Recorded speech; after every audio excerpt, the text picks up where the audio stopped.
Hey everybody, welcome back to the Cryptopolitan, your one-stop shop for all news when it comes to cryptocurrency and blockchain technology. I am Satoshi Shawn, and I'm very glad you're here.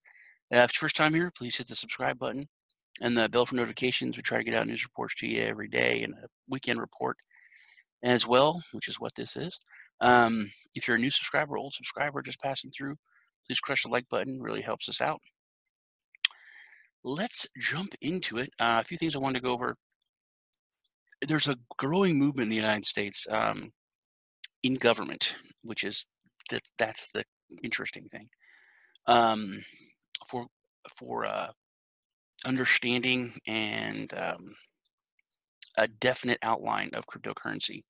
Now, this is the second letter that's been sent to the IRS, but the first one was only by like 2 or 4 representatives. Now there's 8 that have sent another letter, and this is a little bit different because it's getting more technical.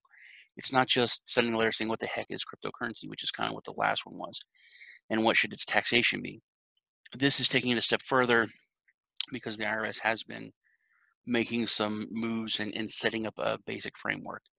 Um, this has to do with forks and airdrops and stuff like that, which is kind of an interesting dilemma because, I mean, you could have bought 100 Bitcoin years ago for $1 each and then forgot about it or thrown them away like I did. Um, but and just kind of forgot about it. That means you'd have 100 Bitcoin cash, you'd have 100 Bitcoin diamond, you have 100 Bitcoin incognito. All these other forks, you would have a buttload of these coins. Um, you didn't buy them, you didn't ask for them, you didn't go out and try and get them. Um, so, what would the right taxation be? Do you have access to them? Are you going to sell them?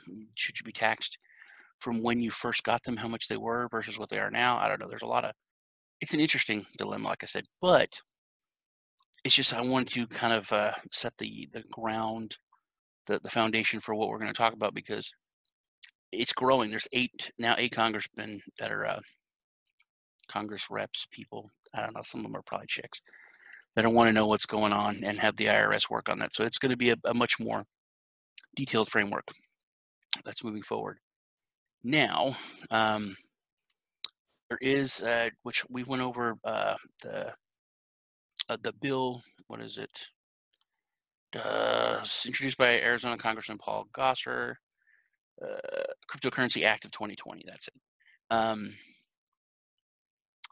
this is actually laid out of what cryptocurrencies are, if they're securities, commodities. It's a much more in-depth bill, which hopefully that will go through and will bring clarity to the crypto sector. Speaking of regulation, FINRA has fined the Robinhood app 100. All right, this story now has kind of pissed me off. It says $1.25 million. I hadn't even read that. It says down here $1.5 million, and then the word says $500,000. So we'll meet in the middle and say it's the 1.25 million. Now they find it not for crypto, which you can't buy crypto on Robinhood. You don't own your keys. But it's a decent, on-ramp if you're for people that are when you start talking about crypto, their eyes just glaze over. It's easier than Coinbase. It's easy to set up. You can just send some money, and then it's also you get like a free stock when you sign up for Robinhood. My niece got a free share of Apple, so she did pretty good on that one. And you can then you put money on there, and you can buy. I think you have like 10 or 15 cryptos you can buy. You can buy them and trade them. But they were doing something it's like legal, but it's frowned upon, you know. But then they were doing it. They weren't doing it the way they were supposed to. They were like giving the trades from to a different to took a third party to execute, and the order flow was there was a discrepancy in the prices, so that's where they got hit with the fine, and that that they're fined and they're going to kind of stop doing that trade practice, which is cool. I mean, I've used Robinhood. This is where I think do most of my stock trading. I do a little bit through the bank and some with mutual funds with other apps, but Robinhood's the place where I do most of my actual stock trading. This is, I think, a really big story. So Iran, the Iranian president, has come out and talked about cryptocurrency for Muslim countries, not just Muslim countries, but as proposed by the Iranian president. He came out and, I mean, it's true. There's nothing he says is a lie, but Iranian President Hassan Rouhani, in a bid to counter the dominance of the U.S. state's dollar as a global reserve currency, he proposed a cryptocurrency to serve the Muslim-dominated regions. That's not really what he said. He said, where was it? The Iranian president said that the hegemony of the U.S. dollar allows economic sanctions to wreak havoc on an economy.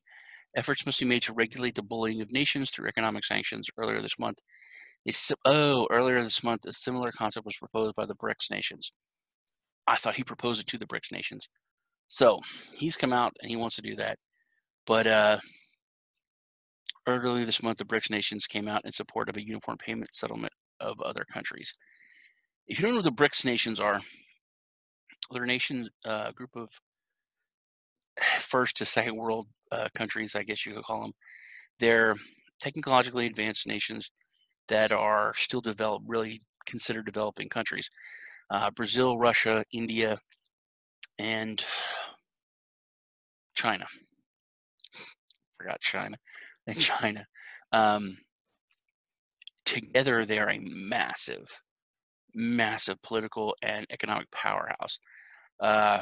Which, I mean, to be completely honest, they've really been kind of sitting and trying to get a seat at the table with the other big boys, with the United States, with the EU, with the UK. If they were to kind of take their ball and go play somewhere else, the disruption and the chaos would be immense. It would be crazy to see. But yeah, if that happens, and there's several cryptocurrencies. One I was involved with for a long time, Minipay, which has the Princess of Saudi Arabia is on the board of directors. There are certain cryptocurrencies that are set up for have like Islamic principles, and they've been declared like halal, so they can be used because when it comes to the finance system in Muslim countries, there's like super strict both religious and legal rules and precedents that have to be followed. So I think that's a big deal.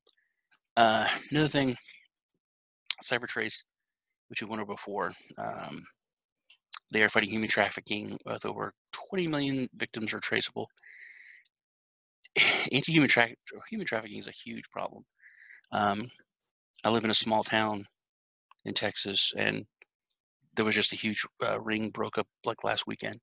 And they say like 20 women that were being trafficked. The head of Cybertrace, who is a former U.S. intelligence officer, she's now an advisory to the ATII, or the Anti-Human Trafficking Intelligence Initiative. So they will be using the Cybertrace technology to backtrack any of the digital payments that have been made for people to track them down and bring them to justice. That's about it for this weekend. I'm Satoshi Sean. It's good hanging out with you. I'll see you all in the next video.